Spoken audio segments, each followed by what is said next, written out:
Hola amigos, en esta ocasión hablaremos sobre la beta-oxidación de los ácidos grasos insaturados.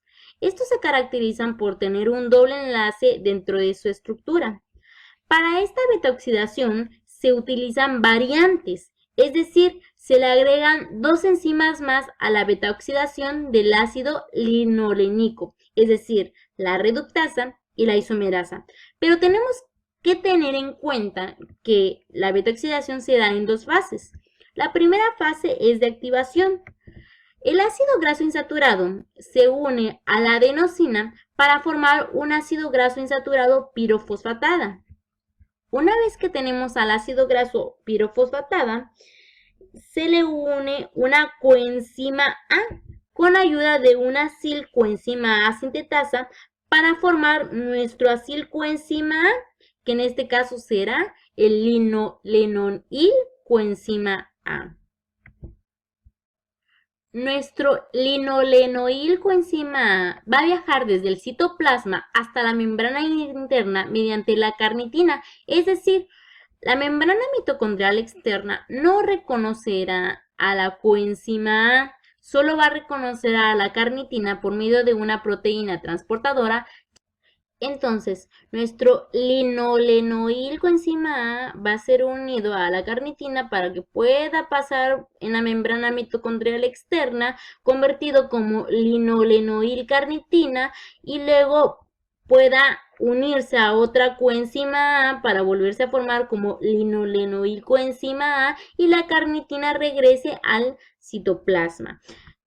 Lo interesante aquí es la explicación del ácido graso insaturado en su beta-oxidación. Entonces hemos hecho una simbología donde las bolitas café son carbonos, los morados son hidrógenos, los rosados son oxígenos, la bolita verde claro es la coenzima A, la línea azul son los enlaces, pero la bolita roja va a marcar a los carbonos alfas y la bolita verde los betas, es decir, el segundo carbono es alfa y el tercer carbono es beta. Al inicio, nuestro ácido graso se va a beta-oxidar como cualquier otro ácido graso. Es decir, primero va a llegar el acilcoenzima A deshidrogenasa, quien va a oxidar a nuestro acilcoenzima A. ¿Qué es lo que va a hacer? Que va a transferir dos hidrógenos al FAD, pasando de FAD a FADH2. Creando un doble enlace trans entre el carbono 2 y el carbono 3, formando un 2-trans-enoilcoenzima A. Como segunda reacción, la enoilcoenzima A hidratasa va a catalizar la entrada de agua sobre el doble enlace que tenemos para romper ese doble enlace y formar un grupo hidroxilo en el carbono 3, formando el L3-hidroxiacilcoenzima A. Entonces ahora la enzima L3-hidroxiacilcoenzima A deshidrogenasa catalizará una posterior reacción de la oxidación. Es decir, aquí entra el NAD para llevarse un hidrógeno e irse como NADH. ¿Qué es lo que va a suceder aquí? Ese grupo hidroxilo, donde se encontraba el grupo hidroxilo, se va a ir el hidrógeno formando una doble ligadura y haciendo un cetoacilcoenzima A. Entonces nuestra enzima 3-cetoacilcoenzima A tiolasa va a cortar sobre la beta-cetoacilcoenzima A, originando un acetilcoenzima A, pero además a nuestro acil, que tiene ahora dos carbonos menos, se le va a añadir una coenzima A, formando un nuevo acilcoenzima A de 16 carbonos, perdón. Entonces, ¿qué va a suceder? Que en la primera, segunda y tercera vuelta va a suceder lo mismo. Hasta llegar a la cuarta vuelta sucede lo interesante. Es decir, si nos fijamos, alfa, beta, en el carbono beta hay un doble enlace. Entonces, no puede entrar, como sucedió hace ratito, una acilcoenzima deshidrogenasa para formar un doble enlace porque nuestro beta ya tiene un doble enlace. Entonces, lo que sí se puede hacer es trabajar con la enoilcoenzima isomerasa. ¿Qué va a hacer esto? Va a convertir del cis enoilcoenzima a transcoenzima A enoil, es decir, del cis va a pasar al trans. Si nos fijamos, aquí tenemos el doble enlace del carbono 3 al 4 y ahora vamos a tener el doble enlace del 2 al 3, formando un 2,3 transenoil coenzima A.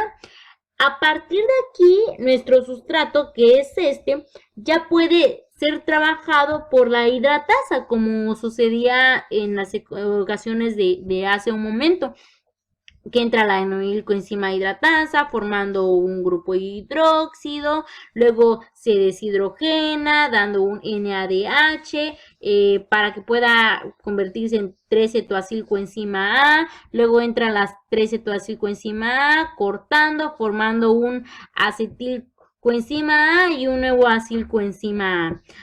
Entonces, en la quinta vuelta entra nuevamente la acilcoenzima deshidrogenasa formando un doble enlace entre el segundo y el tercer carbono, pero esta deshidrogenación forma dos dobles enlaces conjugados, como se muestra aquí en la imagen, y entonces a partir de esto no puede transformarse, es decir, no puede entrar la enoilcoenzima A hidratasa y seguir beta oxidando. Entonces, para ello se necesita que entre un 2,4-dienoilcoenzima A reductasa.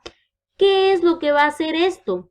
Como aquí hay dos dobles enlaces, lo que va a suceder es que el 2,4-dienoilcoenzima A reductasa va a adicionar dos hidrógenos con el NADPH más hidrógeno, es decir, van a adicionar un hidrógeno en el carbono 2 y en el carbono 4, quedando solamente una doble ligadura en el carbono 3, del carbono 3 al carbono 4. Luego va a poder entrar la enoilcoenzima isomerasa como lo hacía hace ratito, de tal forma de que ya no va a estar del 3 al 4, sino ahora lo va a isomerar a que el doble enlace esté del 2 al 3 para hacer nuevamente el 2,3 transenoilcoenzima A y pueda entrar la enoilcoenzima A hidratasa hasta formar el acetilcoenzima A y el nuevo acilcoenzima A de 8 carbonos. En la sexta vuelta no hay ningún problema porque sucede todo normal, la deshidrogenasa, se hidrogena, se hidrata, se deshidrogena, se hace un cetoacil, una acetilcoenzima A, y en la séptima vuelta, como nuevamente nuestro carbono beta tiene un doble enlace, entra la enoilcoenzima isomerasa para efectivamente isomerizar, pasar de cis a transenoilcoenzima A y pueda funcionar la hidratasa y hacer toda la vuelta.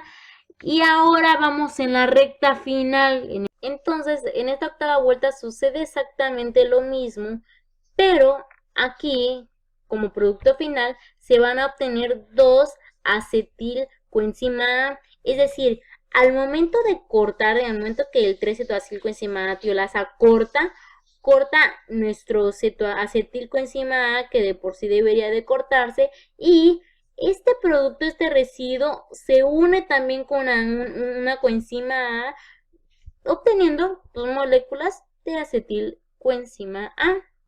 Entonces, ¿cuál es el total de ATP generado en la betaoxidación del ácido alfa-linolénico?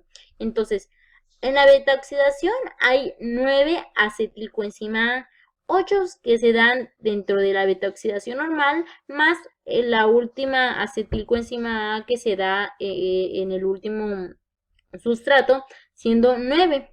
Entonces son 8 NADH que se forman en cada betaoxidación y 8 de FADH2 que se forman en la betaoxidación. Ahora, en la cuenta del ciclo de Krebs, en el ciclo de Krebs se forman 3 NADH, un FAT y un GTP.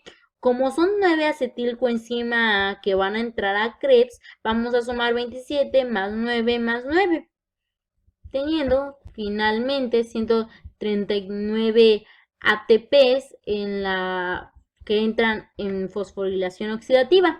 Entonces, en conclusión, es que la betaoxidación de los ácidos grasos insaturados es igual a los saturados, a excepción que se utilizan dos enzimas más, la reductasa y la isomerasa. La isomerasa entonces lo usamos cuando tenemos como carbono beta a uno que tiene una doble ligadura, y nuestra reductasa lo utilizamos cuando